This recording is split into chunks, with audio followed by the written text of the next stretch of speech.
and welcome to Citation Needed, the podcast where we choose a subject, read a single article about it on Wikipedia, and pretend we're experts, because this is the internet, and that's how it works now. I'm Eli, and I'll be the reason for the season tonight. This episode was scheduled for Christmas. Scheduled. But we'll need some minor... Winter is a season. Yes. It's like there's only one season. Yeah. Exactly. This is the white Christmas of Christmas episodes. It's a podcast. They're all Every white. one of our episodes is the white Christmas. Christmas of Christmas episodes. That's fair. But we'll need some minor characters to make my story seem all the more astounding. First up, three men who got really bitchy when I suggested that their sections of the show just be, I don't know, white guy stuff. Heath, Noah, and Tom. Okay, I thought that was a good name for the podcast. Yeah. Come on. And I was just sad that it wasn't a euphemism for cocaine. I thought we were going to party. Yeah, it's an unnecessary contraction, Eli. I do know white guy stuff. That's fair. You do. Yeah. You do. It's all I you know, ride on a little pretty bike. much. It's true. And also joining us tonight, the hero with a tale to be told, Cecil, something Italian. Cecil, are you ready to be canonized as you so rightly I deserve? feel like I'm going to get canonized by this group. They're either going to be shooting me out of or with a cannon. Okay, it was either that or Eli had to try to spell hagiographical, and I don't think any of us wanted that, Cecil. Exactly. Yeah. Okay, that's fair. You want a winter soldier? That's how you get a winter soldier. Before we begin tonight, I'd like to take a moment to thank our patrons. I want a winter Patrons, soldier. usually a squadron of guys The jerk. reason for the season. Patrons, usually a squadron of guys. Jesus. Patrons, usually a The winter squadron. soldier Jesus. Patrons, In usually the a war on Christmas. I was just thinking this episode wasn't going to be long enough. Keith, it's going to be like 3 hours for me to edit, okay? Yeah. Come on, man. If I Cut don't, me a break, if bro. I don't laugh and stop every time he can't do the bit. It's good yes ending, damn it. Patrons, usually Christ. thank you. I was going to say it had to happen for that. Thank you. That's the commitment. Yeah. And also this next one has to happen too. Patrons, usually Fuck a you. squadron of guys jerking off in such an egregious manner, have to find a Turkish bathhouse or a David Barton gym. But thanks to your dollars, we can record it for the whole world to enjoy. And if you'd like to learn how to join their ranks, be sure to stick around to the end of the show. And with that out of the way, tell us, Tom, what person, place, thing, concept, phenomenon, or event will we be talking about today? Ourselves, I guess. More particularly, how little we actually know one another. Mm-hmm. And Noah, you decided that we were going to talk about each other for this very special Christmas episode. Why? Well, because sometimes ideas seem better when you're high. Yeah, I get it. So Noah, why don't you start us off by telling us the tale of Heath Enright? Okay, so obviously we've talked a lot on this show about Heath being tall, but what we may never have mentioned is that has been a lifelong infliction. He was, in fact, born at his present height of 6 feet 4 inches or 193 centimeters. He's just curled up like Well, real good. well, yeah, like he was like a right. It's both an affliction and an infliction by my parents. Yeah. Genetically. But he was still obviously baby levels of skinny at first, and then he just filled out over time. So in a process less like being birthed and more like being extruded, he came into the world on August 27th of 1981. Yeah, when he was born, the doctor actually yelled, "It's a spaghetti!" Yeah, right, exactly. That was the most remarkable part. Now, Heath's immense size was obviously an incredible burden for his parents. Normal baby furniture wouldn't accommodate their writhing noodle of a child, so they had to get creative. On walks, for example, they used 2 walkers with a board stretched between them. To put him to bed, they had to cut the ends off of 4 cribs and kind of duct tape them together. And to carry him around, his mom had to wear a pair of papooses, one on the front and one on the back, that just, it was for limb overflow. His childhood pet was a kangaroo with a backpack that he could take him for rides in that. Right, exactly, yes. My story's a lot like Paul Bunyan. Hey, honey, you think maybe we should just use a bed-sized bed for our enormous baby? No. All right, then hand me the baby-safe rock. duct tape. We'll use that. Not Duct. using... It's duct. I was a pedantic It shitty is baby. not I would correct duct. things like It that. is duct. It's I'm not gonna duct need brand. you to It do is the duct. voice. No, it's duct. There's a duct The brand. original duct tape that is the universal tape is duct tape. Hell yeah, let's get into this. Oh, But shit. it's for It ducks. is not for ducks. Duct tape. If you Oh, look shit. They have to let you use it on duct ducks. What? tape is a shiny silver tape that would be I'm gonna not tape a duck useful right for now. anything else. With Scotch Tom, tape. no matter Making my what else point. happens on this episode, Ethan, right, will be Googling. He's Googling right now duct only to tape. find out in moments that he is wrong. And I promise. No, And he's going to Yep. the dark web. He's going to the deep Yep. web. He's finding the first article on Wikipedia. Wait, so the original duct tape is Oh my God, branded this as episode's duct? going to be like an hour and 15 minutes Duct already. with a T guys. at the end of it. Duct tape to use for ducts is not the same thing as the universal tape that you are referring to. That is Wait, are duct you tape. serious I'm on 100% serious. Duct tape is a shiny, shitty tape that's not particularly useful for anything other than ducts.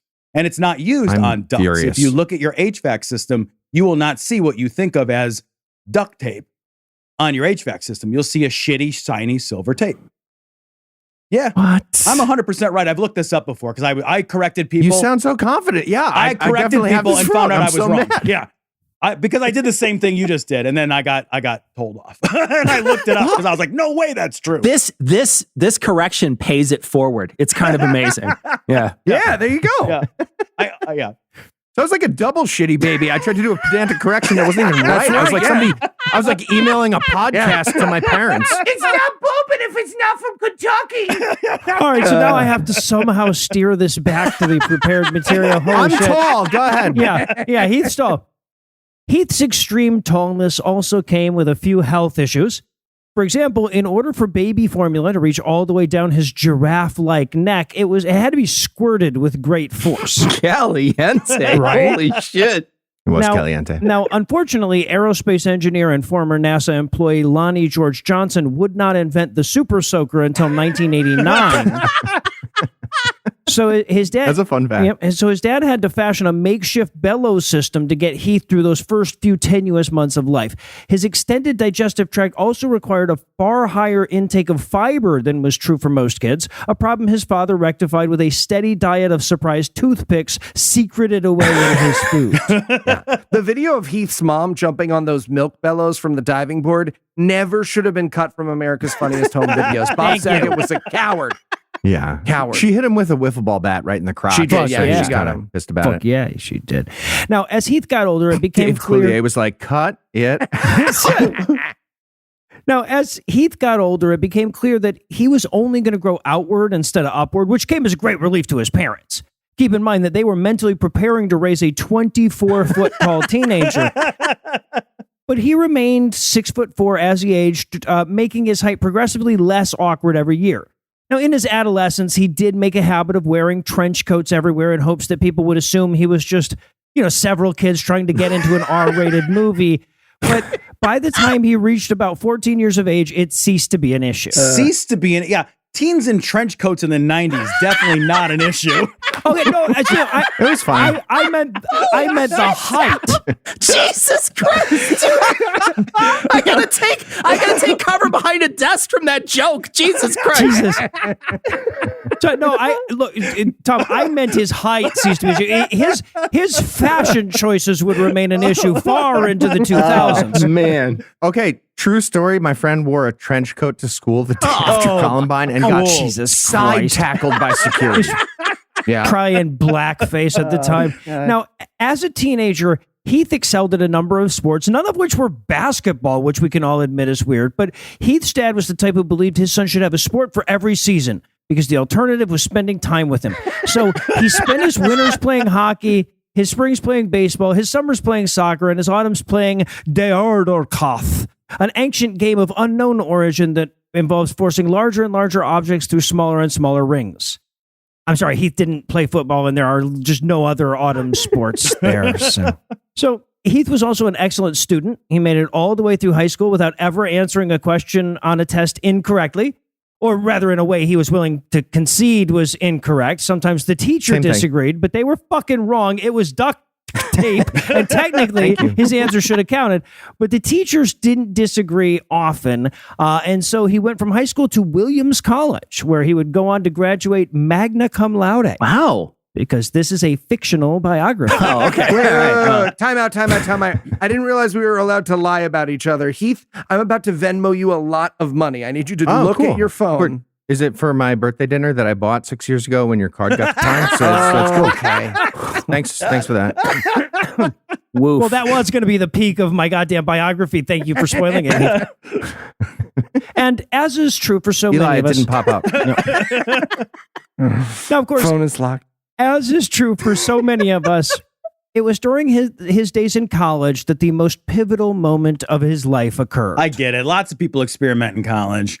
Not as many build dorm room fuck robots, though. That's a little No, niche. it was even Yeah. more important than that, actually. So this event that I'm talking about, it happened, as Heath can tell you from memory, I'm sure, at 10:48 p.m. on November 28th on 2009. That was a Saturday. Saturday. Yeah. And it lasted for only 45 seconds, but it would echo in Heath's heart and his mind for all the seconds afterwards and still rings there today. And the moment I'm talking about, of course, is the 2009 Folgers incest commercial, in which an actor playing a teenage sister fucks the actor playing her 20-something brother for the most awkward 3/4 of a minute in the history of American advertising. Fun fact, that commercial is so Heath directional because they weren't sure if they wanted the two characters to be husband and wife or brother and sister when they shot it. But they ended up cutting the two shoots together, which I think we can all agree was an interesting choice. I don't think that's true. And they were both adults, I'm pretty Well, sure. with AI accelerating at the rate it is, 2025 will be the year that Heath finally sees the climax of that commercial. Oh, there are several reenactments, Cecil, that you can find now. So now, after Lots of my climaxes are called the singularity. That's fair. Yeah. after graduation, Heath would go on to use his degree in economic sciences to secure a job as a bartender at TGI Fridays.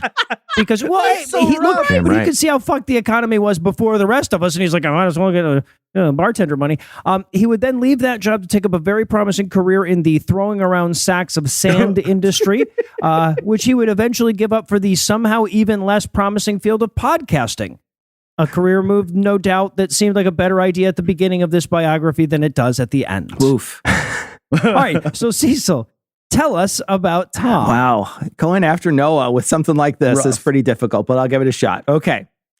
Tom's mom and dad met the day Saigon fell to the Viet Cong. It was April 30th, 1975. It had nothing to do with Vietnam or the Vietnam War. It just happened on that day. Their courtship was a whirlwind affair, spurred on by a substantial lack of conversation. When his mother asked his father to marry, his dad, like always, didn't speak, so she just took it as a yes. Tom's mom, Carol, had a monkey called Stacho. He served as the ring bearer in the wedding. They eloped to the Everglades, where they were married by a Protestant python who offered Tom's mom an apple. And she, in turn, asked the python if it was martini flavored. Okay. To be fair, at this point, everything that ends up in Tom's mom's mouth is martini flavored by default. Yeah. So, Or something blue at the wedding was just 3 speared olives stuffed with blue cheese. yeah. Technically counts.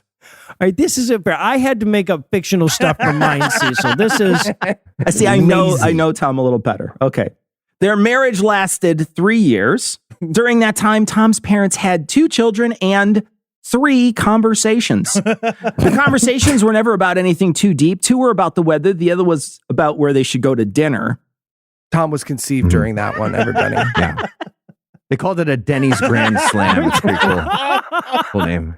Tom was born in 1978, and the doctors had some trouble removing him from the birth canal. His shoulders stuck, and they had to exert some sort of amount of pressure on him to get him out of there. And in the process, his neck was shoved deep into his body, and his shoulders formed this sort of protective foreskin around it. And his neck stays deeply buried in his chest cavity today. Oh, today, yeah. Absolutely. But otherwise, the Gravitron at the carnival was a fun time, right? To be fair, based on what we know about Tom, if he had tried to let himself out, he'd have just ripped his mom in half and saved the world a ton of trouble. So, like Hulk Hogan taking off his shirt. Exactly. Tom and his brother, Ralph Wiggum, went to a school in a 2-room schoolhouse in the swamps of Central Florida. One of the rooms was for the students, obviously, and the other was for the alligators that they rode to and from the schoolhouse. Tom's alligator had to walk uphill both ways to school, and then he'd ride it home, and then he'd have to jump across several alligator heads like pitfall to get to his front door. Inside, he would see his mom doing shots of plastic bottle doers with the monkey. No, that's accurate. That's accurate. Stacho's tiny little liver bulged as he took swig after swig of that swill.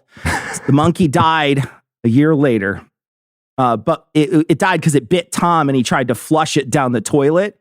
And his mom caught him mid-plunger. So she tried CPR for 30 minutes on Stacho's tiny, fragile, and broken body. Jesus. The taste of toilet water, a welcome reprieve from the doers. And he died right there in the bathroom on the floorboards. And I can say you still hear his heartbeat if you listen really close. All right, see, so for the last time, that's just my throbbing head. That's just... Yeah, no, we talked about this. Which is crazy because it's resonant, because it's stuck in your chest cavity. So it's just this sort of thrumming that comes out. Tom... Prehensile tail heart. Tom was sent... I thought it was good. Shut up and go back to Googling duct tape. Tom was sent... No, I already checked it out. Tom was sent to live with his dad near Midway Airport. A small neighborhood surrounds that airport, and they all signed a petition to kick Tom's dad out of the homeowners association. They complained that Tom was so loud he disturbed the serene sounds of the landing 747s. So his father moved them to Frankfurt. Not like an interesting one like in Germany, the one south of I-80 in Illinois that's next to the entire village of white supremacists. It's accurate. Indiana? On the other side, it's kind of sandwiched between white supremacists. Oh, okay. Yeah. Ohio? That was the original description of the Oreo. Tom spent many years tearing down road signs, breaking mailboxes, duct taping raccoons to dead people, to people's steering wheels, and killing any animal that came near his house. The most amazing accomplishment is this: he had to do all this before his curfew of 4:15 p.m. Well, early morning is when the raccoons are the most trusting, Cecil. Trusting and filled with our garbage. I'm comforted to know now that the raccoon was already dead when Tom duct taped it there, though. Right? That's true. It's not my fault they die Could with be their worse. arms out comically. I mean, they're just begging for a steering wheel taping. Like our Lord in the Garden. I just want to point out that Cecil and Noah are secretly changing their duck to duck. I didn't change know, anything. stuff the I'm whole willing to time. be wrong, Heath. I'm okay with it. I'm called just not willing for the doxastic notes to be wrong. Oh, yeah. We wouldn't want a appreciate that, spelling error in actually. our notes. Well, in 4/5 of it. Right, exactly. I wouldn't want one in red or pink. Yeah. All right. So Tom I'm blue, everybody, just so you know what that was. Tom eventually found weightlifting. We get it. You have depression. Whatever. Nobody cares. Tom eventually found weightlifting, which is kind of amazing because his eyes barely pop up outside of his upper body. So He's like a CrossFit corgi. I like it's an interesting shape. he was also recruited to wrestle in his high school, which is surprising since he lacks any sort of pressure control, balance, athleticism, or tactile sense. I have some of I don't have any of those. That's Tactic true. was to grab onto his opponent as hard as he could, and then when his balance failed, which it inevitably would, he would fall with them and hope that they hit the ground before he did. Cecil, What did he call it? he called it the 9/11. As you can imagine, a wrestling career built on hope is only available to CM Punk. Fun fact, that is a person Tom wrestled in college. And I'm not kidding on this last Come part. on. Tom and I went to a college with a bunch of guys, and they had a wrestling league in some kid's backyard on Friday nights. And they had a ring, and they would jump off the ropes, and they'd break tables and shit. Oh, Jesus. And It's then fucking wild. they had a free-for-all at the end of the night, like a big fucking battle royale. And the last person standing got a pot of money that they collected to enter. And when Tom You entered... really like the original backyard Lunatic wrestling? Wrestling For real? Federation. Yeah. Yeah, when Tom I wasn't entered... in it, but I played. But Tom got in at the end to try to win the money, but they all ganged up on him because they were smart. They did. And then he did wrestle with CM Punk before that guy got his face obliterated in the UFC. So, Okay. yeah. Cecil, I literally have a podcast whose main purpose is for Tom to tell crazy stories from his life, and we hadn't gotten to that yet. That's how many That's crazy quick, stories. This is all I would talk about. You think that, but then you learn about the car wash fight club, and you're like, well, I guess we got to spend some time on the car wash fight I'd club. just be coming in hot to every room. Wrestled CM Punk. Okay, whatever you guys are talking about. Moving on. Just That's Phil fine. Brooks at the time. Yeah. My great grandma fucked Amelia Earhart, and my friend wrestled CM Punk. It's all coming together. Another true That's all I'm gonna story talk I'd about. like to share. One time I was at Tom's house with my now wife and then girlfriend.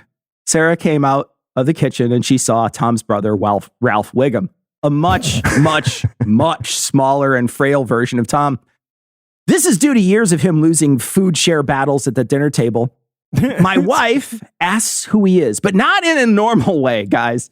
In the way you would talk to a family pet. And who are you, little boy? She says. And he says, I'm Tom's brother. And then, no shit, in the most condescending and obvious child pandering tone, she asks, and how old are you? And she leans over to get to his eye level to say it. She kind of sorority squats over, how old are you? And he says, I'm 3 years older than Tom. And then Sarah waited out in the car for me for the rest of the time. In fairness to Sarah, my brother was about 28 and still had not finished puberty when that happened. So Yeah, you got to see a picture of this guy before you judge Sarah on this. Tom went to college in Naperville, Illinois, at a college wedged between a Starbucks and a Mongolian barbecue.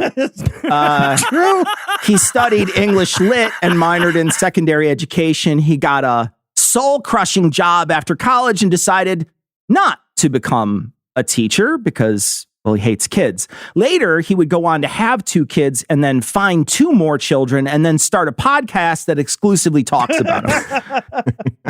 Throughout the hard years of soul-crushing labor and long hours, he kept his spirits up by reading about people lost in the Arctic or dying at sea.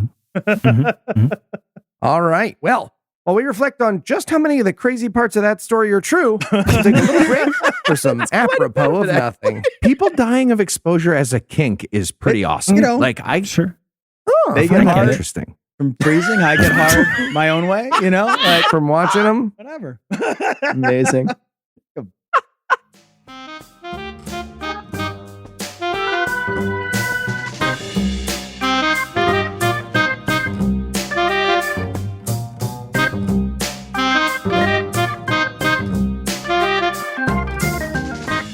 All right, everyone, pipe down. As I mentioned in your invitation, we're roasting ourselves this week.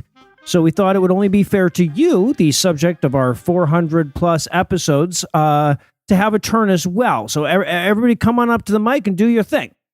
Who's first? Oh, wow. All the way back from episode 6. It is Andrew Jackson, everybody. Howdy, y'all. Okay, here we go. Since Tom did my essay, I thought I'd talk about him. Tom is an Irish. He's an Irishman. Full blood, red hair and everything. Really? Fine, wow, that's okay. Okay, fine. thank you, President Jackson. All right, next up, Chung Ling Soo. Hello. No, thank you. Also, for anybody who's mad about it, a reminder that Chung Ling Soo was a white guy pretending to be Asian, so you can't get mad, please. Okay, Frank Dux. You want to come up here, Dux? It's actually ducked. She's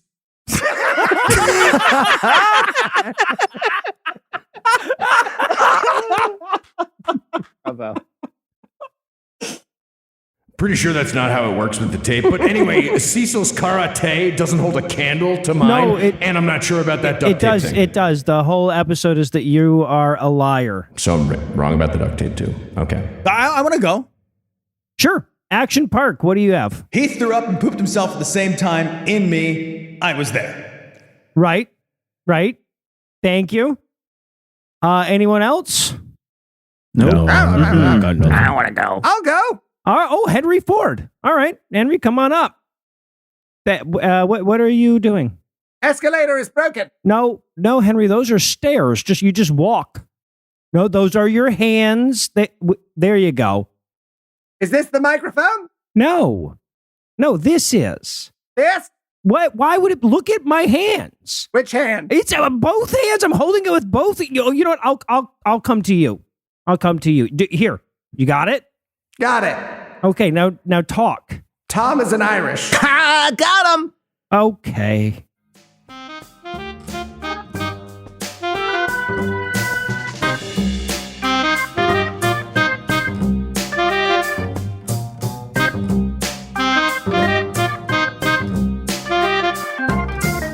And we're back. When we left off, 2 tales were told, and 3 were left to go. Tom, you're due some revenge. Why don't you tell us a little about Noah Illusions? Certainly. The phoenix, the mythical bird whose death and rebirth is only possible because of its famed ability to immolate, and from that immolation to be reborn, a creature made flesh from ash, may in fact be the closest known relative of Noah Illusions.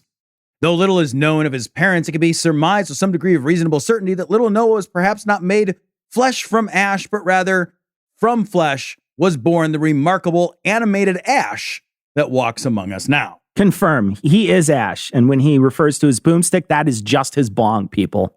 If you guys have been saying asshole this whole time, I apologize for the Christmas presents this year.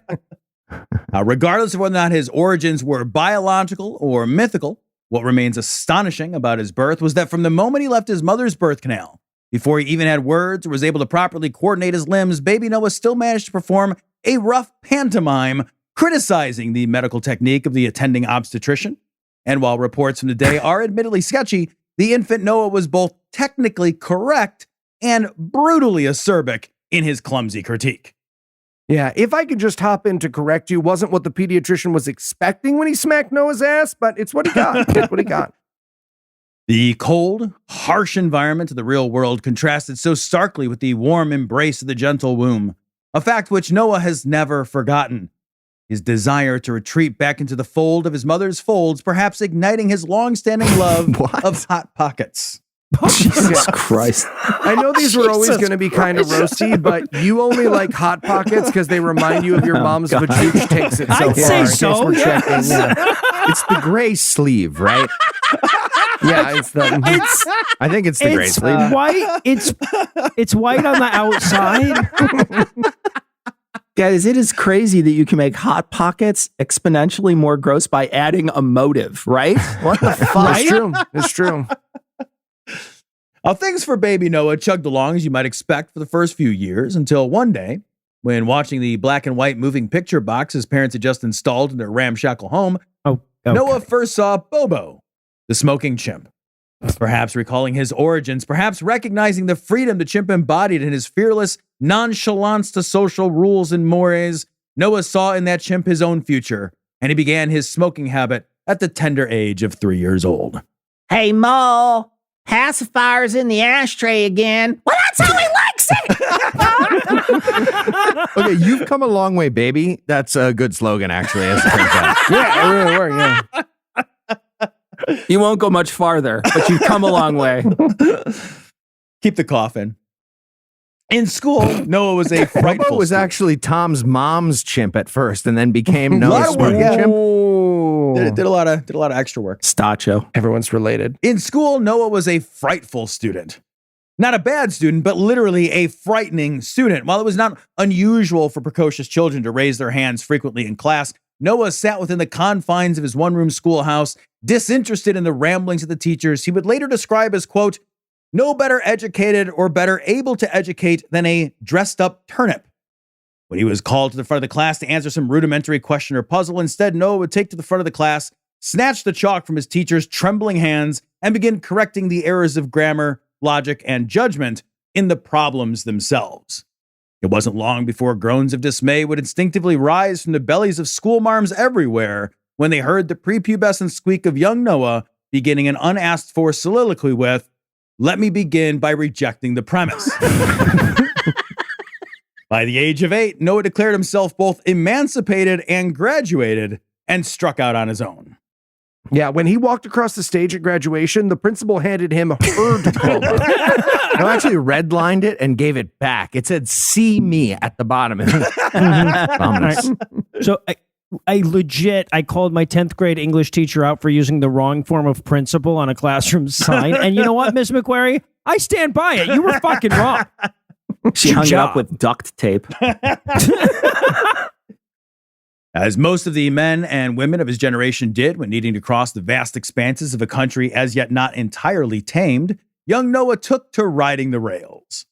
Actually, hopping a train in motion being far too difficult for Noah's young body, he instead took up the practice of finding some beleaguered rail bureaucrat and just harangued him until the confused fellow eventually gave up and conceded the point that yes, the U.S. rail system does benefit from heavy federal subsidies, and the people therefore do have a right to benefit from those rail systems, and wasn't Noah then entitled not only to ride on the train, but also perhaps from some of the man's packed lunch? He stole the guy's copy of Atlas Shrugged, too. Now, it was while riding the rails across our great nation, then boasting not nearly so many states as in its present incarnation, that he came across the performers of the Big Apple Circus. Here, Noah again felt himself at home in a way that he couldn't within the constraints of modern society. Among what he felt were his people, Noah began to learn the ancient arts of juggling and balancing random stuff on other stuff. A skill which, serving no practical purpose, delighted Noah, not instead of their practicality, but precisely because they were so completely divorced from all utility. Okay, am I the only one who's going to do a fictional one? Jesus. Also, if sandbag disruptor isn't practical, I don't know what is, Tom. Doesn't even make sense what you said. It's just gibberish. It wasn't even English. Read an economics. And so it was that Noah began to grow up, riding the rails with the troop of the big top and seeing and criticizing the world. From town to town, there was no elected official or state policy that was immune to his biting critique. Having been gifted a soapbox from one of his friends within the circus, Noah began his early career in forming diatribes from his very first platform, a wooden crate stamped ivory, the symbol of whiteness, berating a nation, now becoming a long-standing tradition even to the present day. Ooh, Tom, here's another rock. I think I see a part of that glass house that's still standing. It was on one of his many sojourns across our great nation that Noah, taking a break from performing for, as he called them, the goddamn rubes. The goddamn rubes, yeah. Met the love of his life. Now, somewhere in the backwaters of Georgia, he heard the voice of an angel calling out from somewhere deep within the woods, followed quickly by a thud and a muffled squeak. Intrigued and perhaps slightly aroused, Noah followed the sounds deep. I do like a good muffled squeak, let me tell you. I'm not here to judge, just, I do get it. Just a biographer. Noah followed the sounds deep into primordial Georgian wilderness when he spotted her. There upon a riverbank, clad in child's overalls and a straw hat made for a doll, stood Lucinda, singing and gleefully swinging what would later be described as her varmint hammer. It was in that moment that Noah realized that his heart never fully belonged to himself, and that his journey of thousands of miles had been made so that he might one day happen upon the diminutive woman who so clearly had captured it. At the moment he realized this, however, tragedy struck. Without warning, a bullfrog, of no particular note or size, suddenly leapt from the water and in one gulp swallowed whole tiny Lucinda before disappearing into the murky depths of the shallow water. At once, determined not to lose his love mere moments upon finding her, Noah dove into the water and seized the frog, pulling loose from its belly Lucinda and setting her upon a small stick to catch her breath. "Are you all right?" exclaimed a shocked and love-struck Noah Illusions, to which Lucinda only laughed. "Of course I am, silly. It happens all the time." She was nonetheless taken by the gesture, and thus began their whirlwind courtship. Wow, Tom's not even going to mention that I was the bullfrog. I fucking hate being the new guy. This is bullshit. Noah and Lucinda together began their lives with the circus, with Noah introducing Lucinda to the world of juggling, and Lucinda introducing Noah to the world of narcotics. Yes, you see, Lucinda was known across Georgia at the time as the Hillbilly South's own Pablo Escobar, her tiny stature allowing her to escape law enforcement by scurrying into crevices where men or dogs simply could not follow. Noah then found his second true love, weed, which upon trying for the first time, caused him to loudly declare, "This almost makes you stupid fuckers tolerable." That was in the year of our Lord 1963, and Noah has not 1 hour of his waking life been sober since. Yeah. One time we took a plane to Japan, but yeah, other than he that, actually had a bunch of THC stored up in his mitochondria, I think. So, like, Powerhouse of the South. Also gummies. Also, I had gummies. Now, the heyday of the traveling circus had begun to wind down, and Noah and Lucinda had no desire to sell out to Ringling Brothers, or as Noah called it, Big Cirque. And so the pair... Fuckers. Amazing. So the pair needed to stop traveling and settle down into more stable and less itinerant lives. It happened that, juggling aimlessly about New York City, Noah found himself standing in front of a large toy store in Midtown Manhattan with a sign in the window that very coincidentally read, "Help wanted. Toy demonstrators must be preternaturally agile and coordinated. No people skills necessary." Not one to believe in fate, Noah did believe in opportunity, and he heard the knock loudly enough. It was in that store that Noah met one Eli Bosnick, a 9/11 truther and conspiracy theorist, and the only Jewish person who believed that the Jews probably did it, regardless of what it happened to be. Noah began his usual process of belittling and berating, and to his surprise discovered that not only was it effective in converting Eli, but he was also able to perform his miracle of intellectual conversion while keeping 6 hacky sacks going at once. He also met Heath, who helped him get something down from a high shelf. Alas, we stocked the sandbags up on shelves sometimes at the store. Never. They did. It's true. Alas, but all good things must, it seems, come to an end. And one cold and blustery Christmas season, Noah found out that he had been fired from his toy store job. He took it hard, impossibly hard, retreating into himself and living deep in the Pennsylvanian woods. In an unheated single-wide trailer, Noah began plotting his revenge. Just as he was putting the finishing touches on a, quote, "a serves you fucking right" device, which I won't describe in further detail for legal reasons, he realized there might be a way to channel his rage and misanthropy and turn it into money. In short, he had discovered podcasting. Yeah, the people at Noah's old company had already built a pretty big bomb, so it seemed redundant at that point, too. Listeners of this show know the rest of the story. How he first reached out to Heath to help him get a microphone from that top shelf at Best Buy before realizing that Heath was actually both clever and tall. And how he asked Eli to guest on the show on a lark and realized that actually self-effacing New York Jews might know a little something about comedy. And how eventually he and Lucinda found some measure of success, moving finally from the backwoods of Pennsylvania and into the backwoods of Georgia. A step, if not up, then at least not down. He also likes video games. A lot. Well done indeed. Well, podcast listener, as you know by now, the important part of the podcast is about to begin. The part about me. I assume this timestamp is carved onto some gold plates somewhere, and you're listening back through the annals of history, both for the story of and exhibition with my genius. So Heath, tell us about me. Elias Q. Bosnick. Wow. Eli Bosnick. We're going to talk about Eli. What can you say about Eli Bosnick? It hasn't already been etched on the inside of the bathroom stall at the Greyhound station. Not much. Not much, but I'll give it a shot. Eli was born in 1987 wearing geriatric Velcro sneakers, oversized and one mesh shorts, and a loud t-shirt with an obnoxious meme on it. Since then, Eli's grown out the beard a little. Otherwise, usually very much same. Same year as the Garbage Pail Kids movie. Things have never made so much sense to me.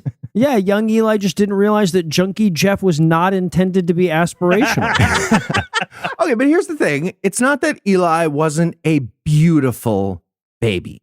It's that he wasn't trying to be a beautiful baby and look good. He was being ironic as a baby. Okay. That's why the visual stuff. So Eli grew up in Binghamton, New York, and against all odds, he is not a member of the Klan right now. He has done firearms training at their literal facilities, but that was it. That was it. And Eli not being part of a hate group is thanks in large part to his amazing parents. His father, David, was a high school and college football star who went on to become an extremely beloved teacher. I heard David had 4 interceptions in one game at Polk High. Yes, in the Rose Bowl somehow. He led his high school team to the fucking Rose Bowl. Crazy. Yeah, super cool dad. Like the coolest. And Eli's mom, Liz, is an extremely talented and celebrated writer. Eli would never tell you this because he doesn't like to brag about his mom, but Liz actually won a Lee Bennett Hopkins Award for poetry. Get the fuck out of here. Yeah. That is prestigious, It man. sure is. And she's an excellent professor as well, who's taught at some great institutions like Colgate, Hamilton, and Sarah Lawrence. And her whole life seems super cool. Like, on top of being a great poet and novelist herself, she was married to John Gardner, one of my personal favorite authors. Grendel was amazing. Love Grendel. So good. And fun fact about Eli, his mom, one of the ghosts from Nickel Mountain was actually based on Liz. No way. Wow. So cool, man. Right? Okay, said like men who have not read the book. Okay, my mom is as close as John Gardner got to writing Lolita and with a similar age difference. So let's just move forward. Okay, please don't interrupt. Did you guys know? That J.D. Salinger tried to flirt with Liz and she totally shot him down? I did not know that. Nice. He is a bad author. He is a bad author. Yeah, he is. Absolutely. Did you guys know that Liz Rosenberg anagrams to Zen or gerbils? Oh my God. Wow. His parents are so cool. Interesting. So cool. Okay, so let's talk about Eli's childhood. He had amazing parents. And just a reminder, the Lee Bennett Hopkins Award is like a super duper serious honor. And of course, it's named after Lee Bennett Hopkins, the educator, poet, author, and anthologist who was born in Scranton, Pennsylvania in 1938. You don't say. And, fun fact, Scranton is the setting for the American version of The Office starring Steve Carell. And Steve is amazing. He is. Yeah. As a comedian, an improviser, you tap dance. He can dance, Steve Man. Carell. I loved him on The Daily Show back in the day. Amazing. Right? Right. And remember in Bruce Almighty when he was doing the speaking in tongues, thing, knowing his comedic gibberish was going to be compared to Jim Carrey, but still crushed it. So good. Hey, and what about Crazy Stupid Love? Very underrated. Love that movie. Agreed. Yeah. He is great. If Super this whole great. episode was building to a prank on me, I'm going to mention you all by name in the notes. Steve It's just- Carell. Wow. Just so much talent, Steve Carell. Wow. But yeah, okay, getting back to Eli. Another important thing about Eli, he has an amazing cousin. She was the chief of obstetrics at the Cleveland Clinic for years. And during that time, she revolutionized the field using advanced robotics to assist in delivery. Wow. She sounds really smart. So smart. And she saved so many lives. What a good Absolutely. person. Just a truly What a great good person for society. Yeah. Yes. Yeah, the whole world. Eli's family member. But Yeah. we're getting off track again. I want to talk about Eli for real. In particular, his amazing great grandparents who survived the Holocaust. Oh, wow. Yeah. As a Jewish family living in Poland, it must have been absolutely terrifying. Somehow they lived through that horrific time and eventually made it to America, where they continued the family. During the darkest moments, all they had was their faith. And then generations later, we got Eli. But okay, we're running out of time. Something Tevya in high school. I don't know. IBS, NYU, penicillin. Selling light up condoms at a toy store. Should have used those condoms to avoid the penicillin. Now that I think about it, more IBS again, and of course, abandon the Jewish faith of those incredible Holocaust surviving ancestors and become an atheist podcaster. I mean, you're not wrong. I just wish it was longer. No, okay, sorry. One other important thing about Eli. Eli's parents would go on to adopt another kid, but this is very important.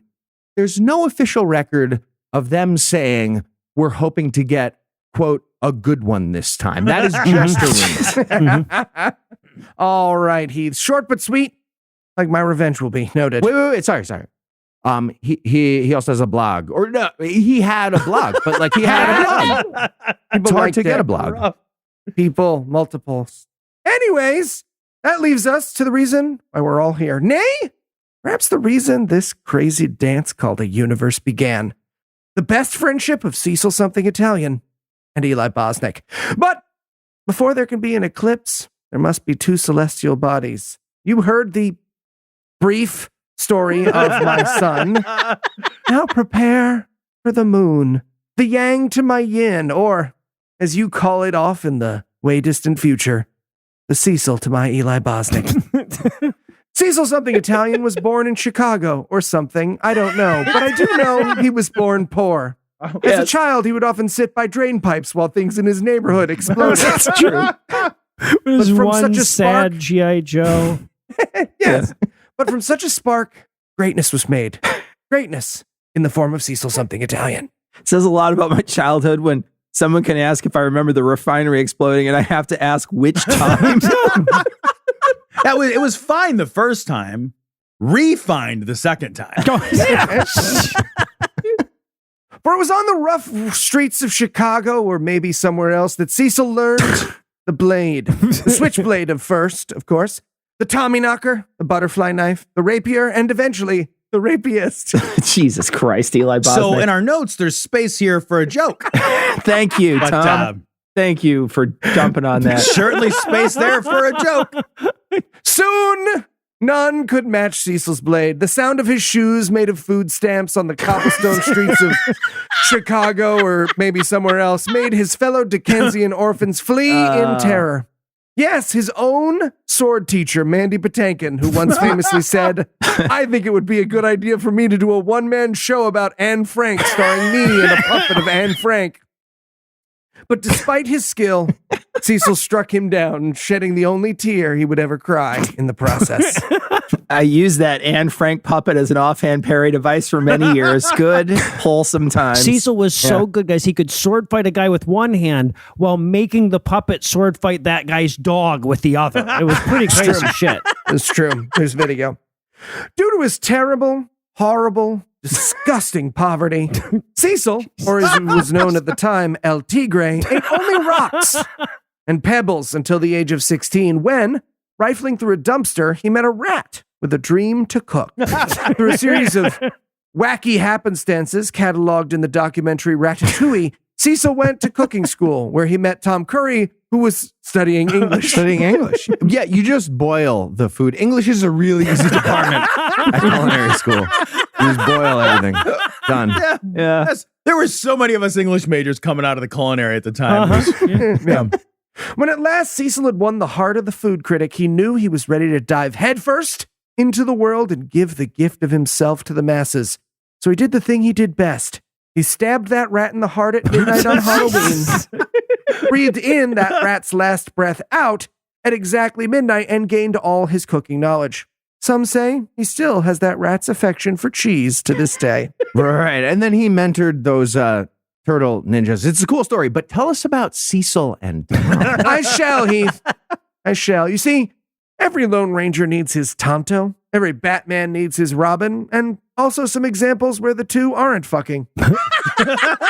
After having explained to him multiple times that he couldn't study English at Cecil's cooking school, Tom and Cecil started reading... Tom and Cecil started reading philosophy or something, and they were friends. A friendship that would turn out to be a second only to my own, maybe third. In Shakespeare's Twelfth Night, the clown Fiesty says, "Fools are as like husbands as pilchards are to herrings. The husband's the bigger." I don't know what that means, but I think it's a dick joke. And I didn't know how to transition to Sarah, so now I have. Good job, me. Because yes, I am Cecil's best friend. Yes, his soul is entwined with mine, as no two souls have ever been or ever will be again. But there is another, his wife, who we met in a park. She was drawing a sweet crow wearing an eyes wide shut mask, dipping its feathers in blood. Probably. He said, "That reminds me of all the people I killed." And they knew that they would be second place in each other's hearts forever. Okay, at what point does a fictional biography cross over into sexually harassing your coworker, guys? This is important to know. Okay, but also a sweet crow wearing an eyes wide shut mask, dipping its feathers into blood is an amazing. I like it. I almost 100% several Sarah's next original drawing. Sarahs. You can have that one, Sarah. For their honeymoon, they stepped through the Stargate and brought back some of those time-traveling god cats, which they keep in their home. Scientists guess there are between 11 and 3 god cats in Cecil's home at any given time, but there is no way to know for sure. The brave, the foolish, the full of vim and vigor seek those cats and trade belly rubs for a glimpse into the future. But the future holds only death, and what the cat sees cannot be unseen. My favorite part is when I'm sleeping past their breakfast and they stand on my chest screaming my future at me until I wake up. Yeah, it's my favorite part. When you wake up, wait, how do they apply the electrodes, though? For the Podcasters are a rare lot. Precious jewels that function differently than you, as Cecil would call you, normies. I would never say that because I am very relatable and just like you. But Cecil says it all the time, just so you know. Anyways, we cannot speak words, we podcasters, the way a normal person can. Answering questions, ordering from restaurants, we fill with words like cum in a teenager's balls. Okay, come and on. we must release, lest we explode. Christ. Like a teenager's balls. So, Cecil started a podcast with his second best friend, Tom, called Everyone's a Critic. It's a movie review show, much like God Awful Movies, available wherever you get your podcasts, but it wasn't nearly as good. It was not nearly as good, no. Tom said Goodfellas was only okay. Okay, but that is still one of my most raving endorsements. It's overlong. It's true. What we learned from Everyone's a Critic, which I have heard every episode of, is that Tom doesn't care for film. The movie character. Not really. Nope, not a fan. From there, Tom and Cecil decided to enter the world of secular activism.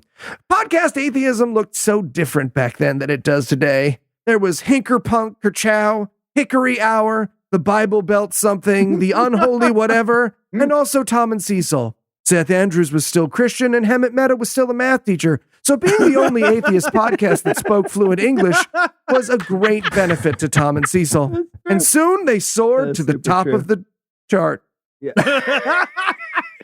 Yeah, we definitely nudged that one guy out who wouldn't edit out the part of the recording where he let his cat out. It was a real tough room to fucking get into. One guy. Fuck yeah, no, the two guys. The one guy who spoke German and did it, and the other guy.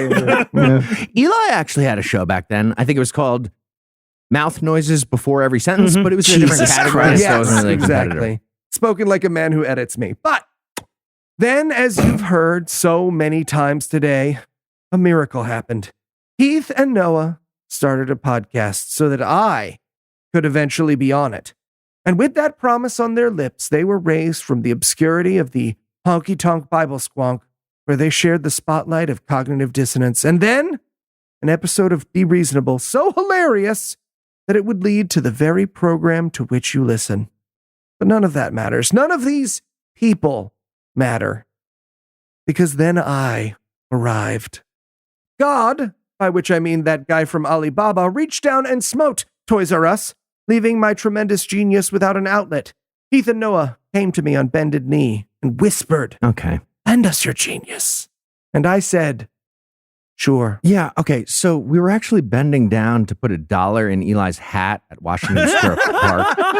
He was doing tricks or some bullshit with cards or something. So it was like, nobody, nothing. Eli, yes, I will lend you my genius. Right. And we were like, what? Yeah, we didn't ask you to lend us your genius. You were desperate. We asked you to sell it to us outright, and you did. It's true, I did. For a fucking bowl of soup. It was crazy. And that Got him. could have Stupid. been the end of things, my friend. Except for a snarky email about Halloween costumes, which would set the world afire and bring Cecil and I together at last. And that began and ended the very first time anyone believed Eli Bosnick. See? Up at Yale, a lady who totally turned out to be a bigot wrote an email to her students saying to look the other way if they saw racist Halloween costumes. And then her husband ran across the campus with his hands over his ears to escape the consequences. That part didn't happen. In fact, he was so ashamed of his actions that he secretly invented a time machine to destroy all the evidence of what he had done. If not for the incredibly reliable news source Yik Yak, his actions would have been hidden forever. But luckily, investigative reporter Eli Bosnick, appeared on Atheistically Speaking in Cognitive Dissonance to put the truth on the map. Yeah, Eli had called no fact checking like he was JD Vance at a debate. Exactly. I did. That was fun. I think it was the first time we Useful. ever had to put out an apology episode immediately following an To episode. say Tom and Cecil You don't were have to make shit up to find racist people in America, man. There's so many real ones. To Come on. say Tom and Cecil were impressed is an understatement. They said of the episode, wow, that was the greatest episode we've ever done. And we'd like to apologize to those of you who were upset about the things Eli said that turned out to be not true. Glowing praise like that. Yeah. Yeah, I actually think we offered refunds to our listeners, and this was before Patreon. Yeah. Stuff. A We're spark. trying to give them time back. Yeah, you had to give Just an hour time of your somehow. life. It was rough. Yeah. I'm going to die at 53 just from that episode. Just Oh, yeah, that's why. A spark. I hope so. A spark was lit. Oh, God, I can't keep doing this. No. And the podcast to the music just fades in. A spark was lit. A flame was flamed. And a friendship had begun. When a charity needed money to burn witches in Africa, No. I used my insult powers to make sure they That's had the not dough. what they did. When Keith None of needed that. several Michelin star dinners a month to keep him going, No. we joined forces Motherfucker. and raised money to make those dinners possible. And also maybe did some stuff for some poor I people, hope so. hopefully. Good. Yeah, sure hope so. Just going to jump in right here to give Cecil a clean Thank cut. you. It was after the second of those charity fundraisers as sweat ran down our manly backs and into our eyes. Where do you think your eyes are, man? that we said to each other, we should start a podcast together about stuff and things. And indeed it was, and always would be. Amen.